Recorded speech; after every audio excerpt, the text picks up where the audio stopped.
Apocalipse, capítulo 6.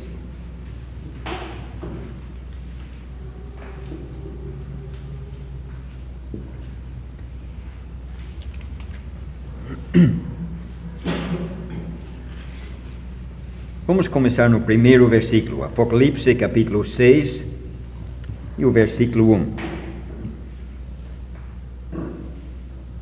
E havendo o cordeiro aberto um dos selos, olhei e ouvi um dos 4 animais que dizia, como em voz de trovão: vem. Se você está lendo a versão corrigida, vai ver que diz vem e vê. Realmente, no texto original não tem a palavra vê, é simplesmente vem. Então vamos ler desta forma. Versículo 2. E olhei, e eis um cavalo branco, e o que estava sentado sobre ele tinha um arco, e foi-lhe dada uma coroa, e saiu vitorioso e para vencer. E havendo aberto o segundo selo, ouvi o segundo animal dizendo: vem. E saiu outro cavalo vermelho, e ao que estava sentado sobre ele foi dado que tirasse a paz da terra, e que se matassem uns aos outros, e foi-lhe dada uma grande espada. E havendo aberto o terceiro selo, ouvi dizer o terceiro animal: vem. E olhei, e eis um cavalo preto, e o que sobre ele estava sentado tinha uma balança na mão. E ouvi uma voz no meio dos 4 animais que dizia: uma medida de trigo por 1 dinheiro, ou por 1 dinário, e 3 medidas de cevada por 1 dinheiro, e não danifiques o azeite e o vinho. E havendo aberto o 4º selo, ouvi a voz do 4º animal que dizia: vem. E olhei, e eis um cavalo amarelo, e o que estava sentado sobre ele tinha por nome Morte, e o inferno, o Hades, o seguia. E foi-lhes dado poder para matar a 4ª parte da terra, com espada, e com fome, e com peste, e com as feras da terra. Acho que vamos ler só até aqui por enquanto. Deus há de abençoar ricamente mais esta porção da sua palavra. Nos capítulos 4 e 5, que já estudamos esta semana, nós contemplamos algumas cenas no céu, coisas necessárias para que pudéssemos entender o que agora vai ser revelado. Deus mostrou naqueles 2 capítulos várias coisas importantes, mas aquilo que se destacou mais é a soberania de Deus. Logo no começo vemos um trono no céu. E sobre aquele trono, o próprio Deus, fazendo-nos lembrar disto, que aconteça o que acontecer, Deus está no trono. É Ele quem governa. Ele nunca renunciou. Ele nunca perdeu a sua autoridade. No capítulo 5 vemos aquele livro, mas o livro está selado e não há ninguém no universo digno de abrir aquele livro, a não ser o Senhor Jesus Cristo. E a lição principal que se destaca nestes 2 capítulos preparatórios é a soberania do nosso Deus. Ele está em controle. E vamos ver isto com mais clareza ainda agora neste capítulo 6. Veja como o capítulo começa. Havendo o cordeiro aberto um selo. Havendo o cordeiro aberto um selo. Quem abriu o selo foi o cordeiro. E este ato de abrir o selo pôs em ação tudo que vem depois. Quando ele abriu o selo, um daqueles seres viventes chamou aquele cavaleiro que logo apareceu e tudo começou. Mas o importante para observar é isto: nada aconteceu. Nada podia acontecer até que o cordeiro abriu o selo. Reforçando ainda mais o que aprendemos nos capítulos anteriores, Deus está em controle. As coisas que acontecem não acontecem por acaso, não acontecem por vontade do homem, não acontecem por decreto de ditadores ou governadores humanos. Quem controla é Deus.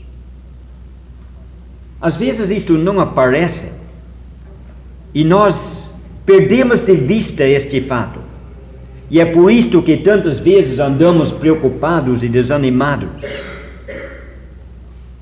Porque as coisas que nos cercam tampam a nossa visão espiritual e não enxergamos que o nosso Deus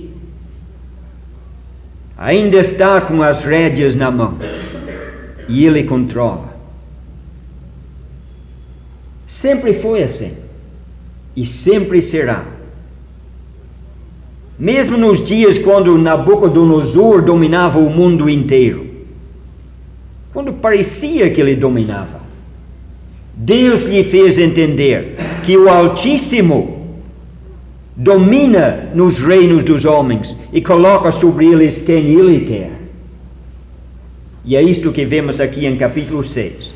O cordeiro abriu o primeiro selo e logo ouviu-se a voz de um daqueles seres viventes. Lembra daqueles 4 seres viventes no meio do trono, em redor do trono? Já falamos que estes seres viventes são os executores dos propósitos de Deus em relação à terra.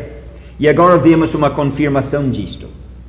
Lembra no capítulo 5, quando João estava chorando, frustrado, quem veio falar com ele a respeito do cordeiro não foi um destes seres viventes, foi um dos anciãos.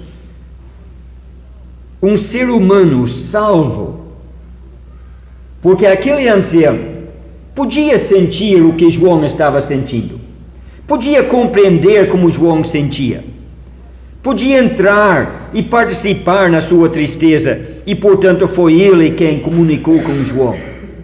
Mas quando se trata de juízos de Deus que hão de ser derramados sobre esta terra, não são os anciãos que falam, são os seres viventes. E o primeiro ser vivente falou: vem. Ele não estava convidando João para vir e ver o que ia acontecer. Ele estava dando ordem àquele cavaleiro que logo aparece no versículo 2. Porque aquele cavaleiro que ia trazer a primeira etapa destes juízos não podia sair, não podia entrar em ação sem que o ser vivente o chamasse. E o ser vivente não podia chamar até que o cordeiro abrisse o selo. Está vendo como tudo está relacionado e como tudo depende do cordeiro. Eu acho que foi ontem que falamos da preocupação de pessoas que às vezes perdem sono pensando: se por acaso alguém se precipitar e apertar aquele botão e começa uma guerra, e o que vai? Nada pode acontecer sem que a ordem venha do Cordeiro. Ele está em controle. Se esquecer dos detalhes, deixe esta verdade penetrar no seu coração. Ele é o soberano. E quando este ser vivente então deu ordem, apareceu o primeiro cavalo, um cavalo branco. Mais uma vez, permite-me dizer, são símbolos. Se você tentar interpretar o livro de Apocalipse literalmente, você vai ter as coisas mais absurdas e dificuldades insuperáveis. Desde o capítulo 1, quando João viu o Senhor Jesus Cristo com uma espada saindo da sua boca, claro que ele não tem uma espada saindo da sua boca, é uma figura que apresenta a força da sua palavra. E assim aqui, são símbolos que vemos. O que João viu era um símbolo e precisamos saber interpretar estes símbolos. Ele viu um cavalo branco e um cavaleiro montado naquele cavalo, e este cavaleiro tinha na sua mão um arco. Foi-lhe dado uma coroa e ele saiu vencendo e para vencer. Se pensamos um pouco nesta figura, talvez a primeira coisa que você vai pensar é daquilo que lemos em Apocalipse 19, versículo 11. Lembra do 19, versículo 11, quando o Senhor Jesus sai do céu montado sobre um cavalo branco? E agora vemos um cavaleiro vindo sobre um cavalo branco. Há muitas opiniões diversas quanto a isto, mas vocês devem ter notado desde o começo da semana, que não estamos perdendo tempo com todas estas ideias diferentes, com todas essas escolas de interpretação, porque se fosse entrar em todos esses detalhes, mostrando todas as coisas erradas, não sobraria tempo para aprender nada. E o que quero fazer é simplesmente apresentar algumas coisas claras, evitando talvez questões mais complicadas, mas apresentando coisas claras e seguras, para que você possa ter na sua mente alguma ideia clara, embora seja uma ideia elementar, mas uma coisa clara, e com aquela base clara e segura, você, na sua própria casa, pode aprofundar mais nesses estudos. Então o que vemos aqui é este cavaleiro montado sobre o cavalo branco. O cavalo, na Bíblia, é um símbolo de poder, mas não no mesmo sentido que o trono. Lembra que falamos que o trono é símbolo de poder, de autoridade? O cavalo também é símbolo de poder, mas tem uma diferença. Quando se fala do trono, você vê administração de poder. Alguém governando, administrando. É o poder sendo administrado. Quando você lê de um cavalo, não é administração de poder, é aquisição de poder. É o guerreiro saindo para a guerra para tomar o poder, para usar a sua força para conquistar uma vitória. E aqui não estamos contemplando administração de poder, mas aquisição de poder. E este sai sobre um cavalo branco. Branco imediatamente fala de paz, de pureza. Mas veremos daqui a pouquinho que este não é o Senhor Jesus Cristo, não. Não é o verdadeiro príncipe da paz, é um falso. E a paz que ele estabelece é um paz falso. É um enganador. Mas ele conquista o poder. Ele consegue se impor sem muita violência, sem derramamento de sangue, com uma campanha relativamente pacífica. Em outras partes da Bíblia poderíamos ler da astúcia dele e como ele engana. Ele ganha as vitórias, não tanto pela força da sua espada, mas pela força da sua língua. Ele leva o povo na conversa. E ele se impõe. Ele tem uma arma, mas um arco. um arco, uma arma de guerra à distância, não como a espada quando está numa luta corpo a corpo, mas com o arco o inimigo está bem mais distante e ele está tirando flechas para longe. Tudo está indicando uma coisa que daqui a pouquinho veremos. Ele sai vencendo. Ele começa a sua campanha vencendo. E diz, não só vencendo, mas para vencer. Ele continua vitorioso. E para deixar isto mais claro, você pode comparar com Mateus capítulo 24. E não vamos entrar nos detalhes agora, mas você pode comparar depois. Mateus 24 é uma passagem paralela com esta aqui. E você vai descobrir muitas semelhanças. Em Mateus capítulo 24, no versículo 6, o Senhor Jesus Cristo falou de coisas que iriam preceder a sua segunda vinda à terra. E ele disse que viriam falsos cristos, enganando a muitos. Ele disse que aquele povo ouviria falar de guerras e rumores de guerras. Não disse que eles iam ver, iam ouvir falar de guerras. É coisa distante.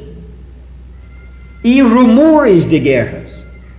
E é exatamente isto que temos neste primeiro selo. E o que este selo está indicando, representando, é um período de aparente paz, quando alguém vai conseguir a vitória sem muita violência. Haverá guerras, mas longe. O mundo estará tranquilo, relativamente tranquilo.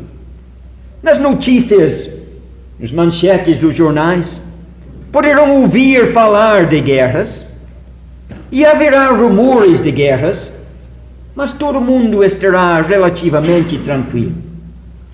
Um tempo de aparente paz.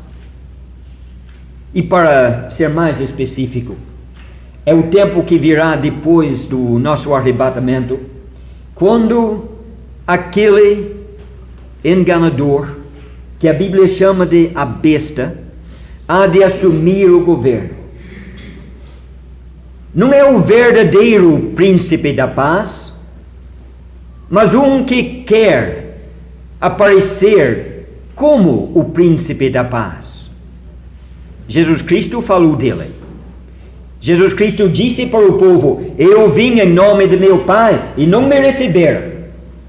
Outro virá em seu próprio nome, a este recebereis. É este aqui. Só que neste selo não estamos vendo o homem, não estamos vendo a pessoa, estamos vendo as condições que ele estabelece no mundo. Um período de relativa paz, quando qualquer conversa de guerra é coisa remota, é coisa longe. Mas eu disse que é uma paz falsa. E veremos isto no segundo selo. Quando o segundo ser vivente deu ordem, disse: vem, sai um segundo cavalo. Desta vez um cavalo vermelho. A cor mudou, de acordo com as circunstâncias. E sobre este cavalo vermelho havia um cavaleiro que tinha uma grande espada. Ele não tem um arco, ele tem uma espada. E foi-lhe dado que tirasse a paz da terra.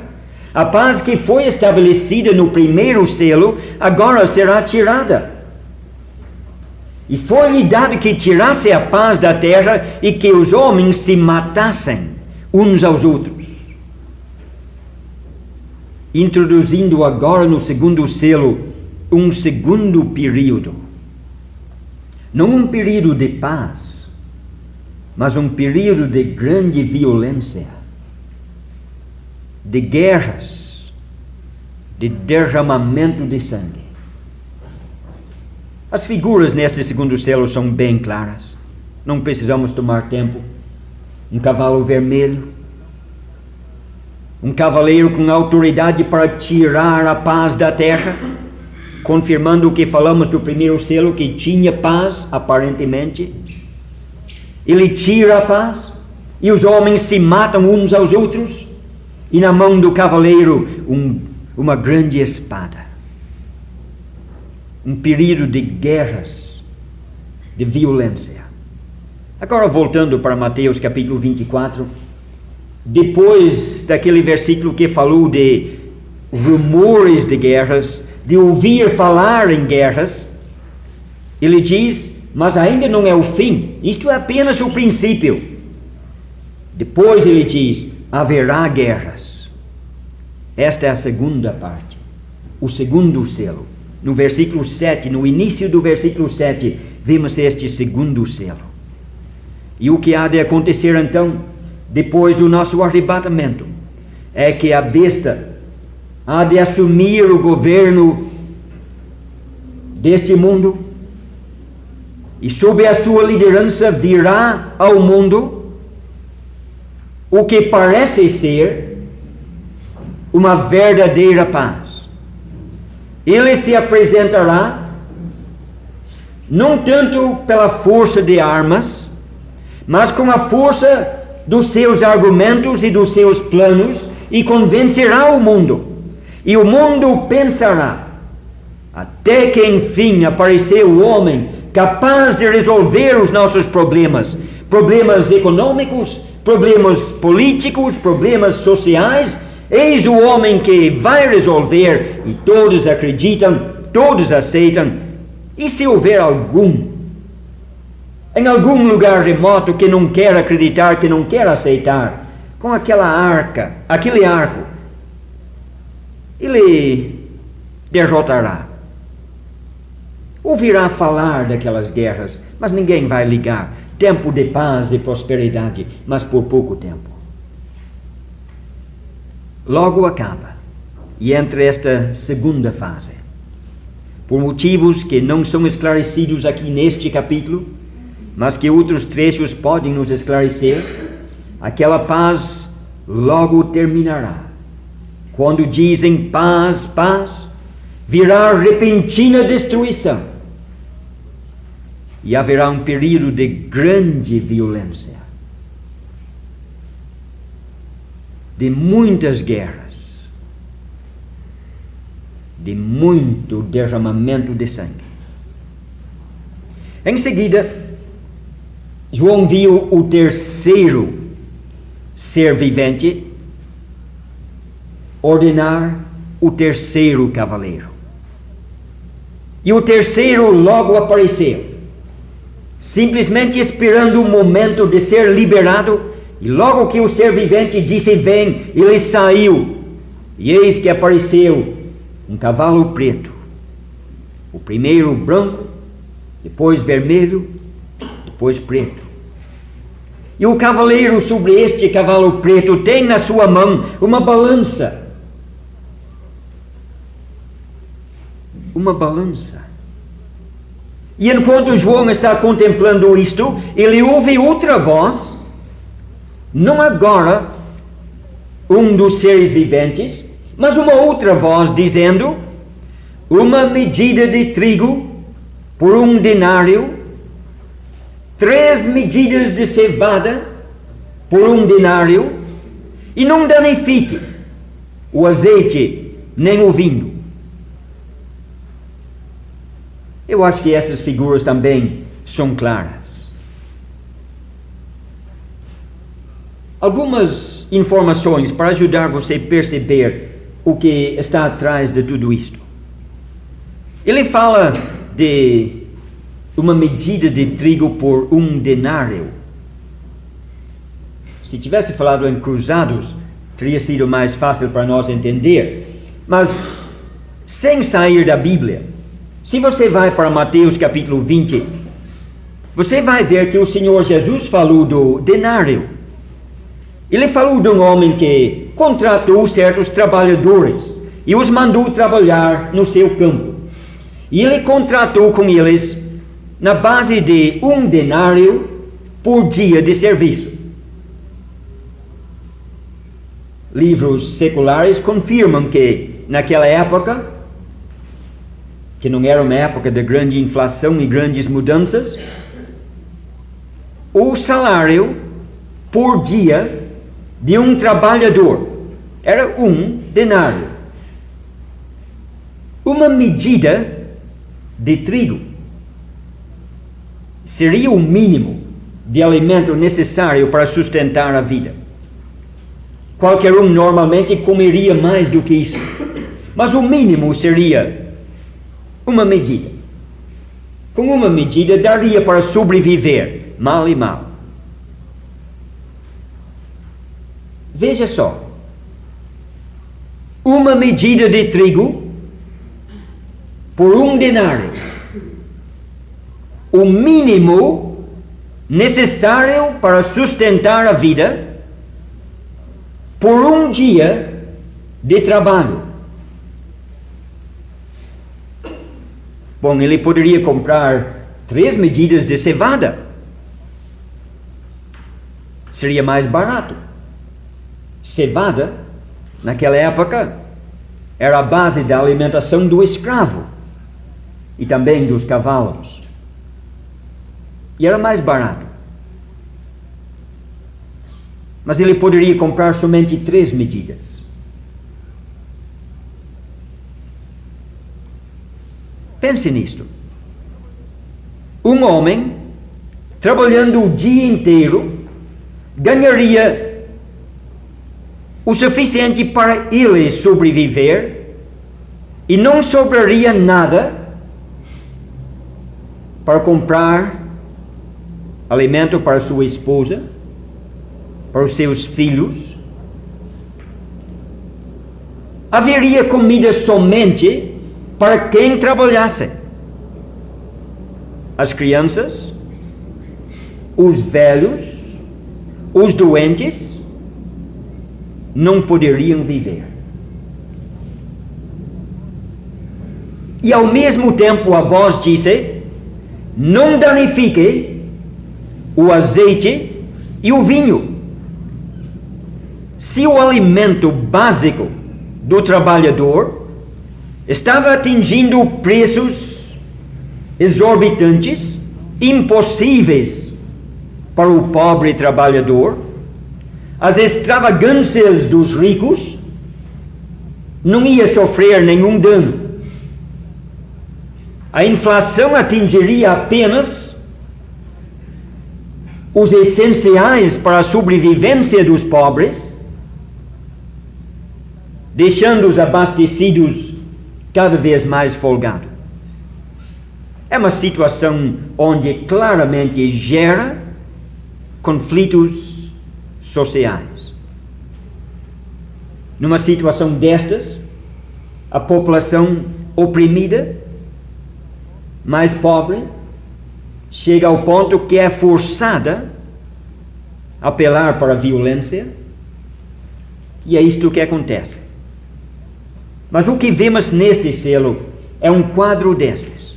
Um tempo de escassez e de grande inflação quanto às coisas necessárias, especialmente para a classe operária.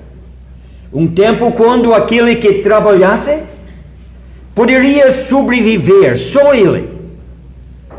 Mas quem não pudesse trabalhar, uma pessoa idosa, uma pessoa enferma, uma criança, teria simplesmente de morrer. E ao mesmo tempo, a regalia da classe superior cada vez mais regalada. O cavaleiro apareceu com balança na mão, pesando a comida para cada trabalhador. Quando começa a pesar a comida, já sabe que a coisa vai mal. E a cor do cavalo? É preto. Preto mesmo. Até as cores dos animais são bastante significantes nestes selos.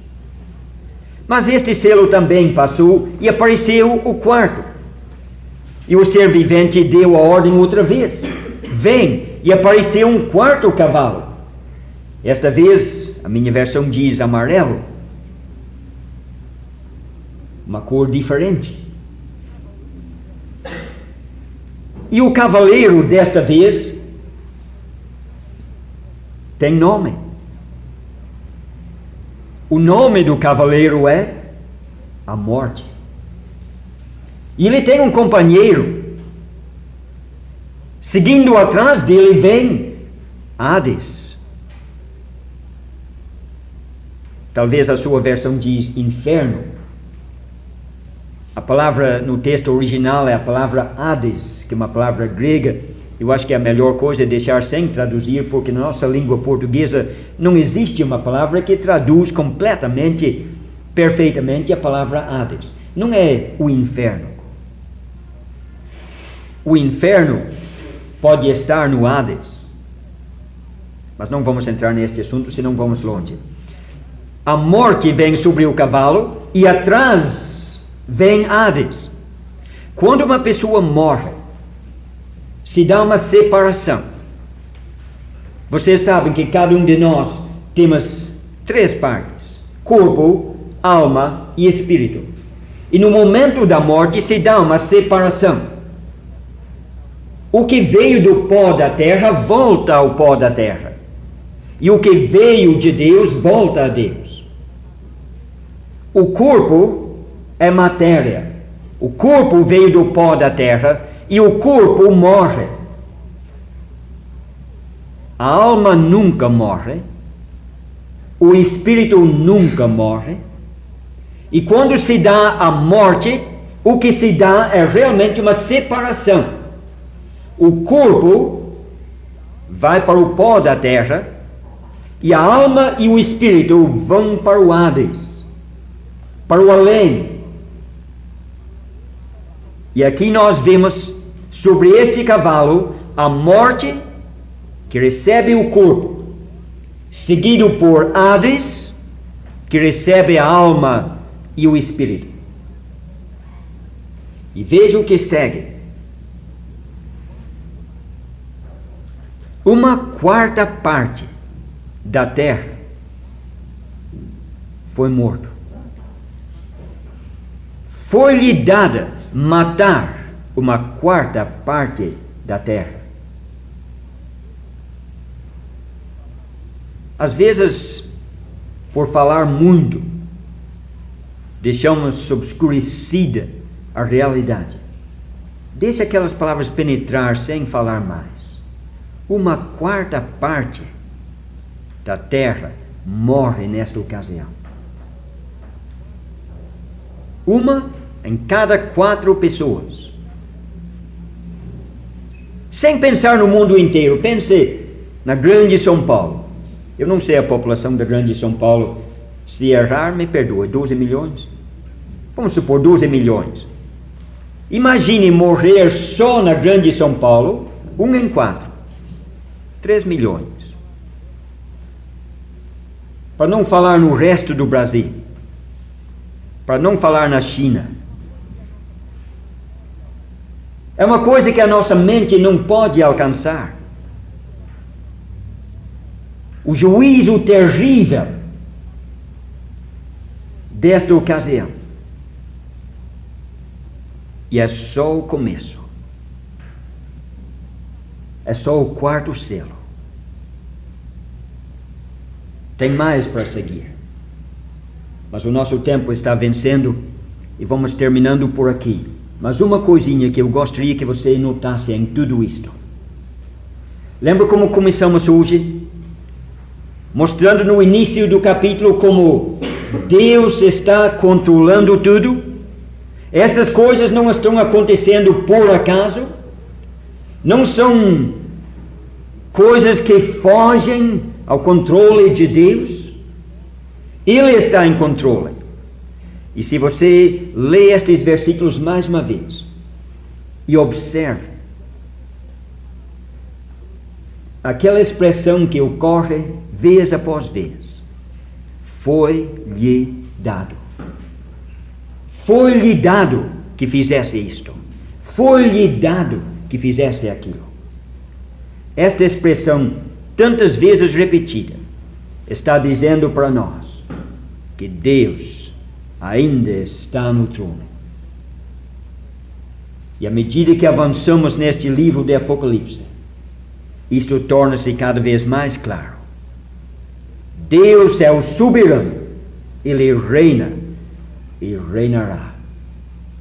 Que isto fortaleça a nossa confiança. Amém.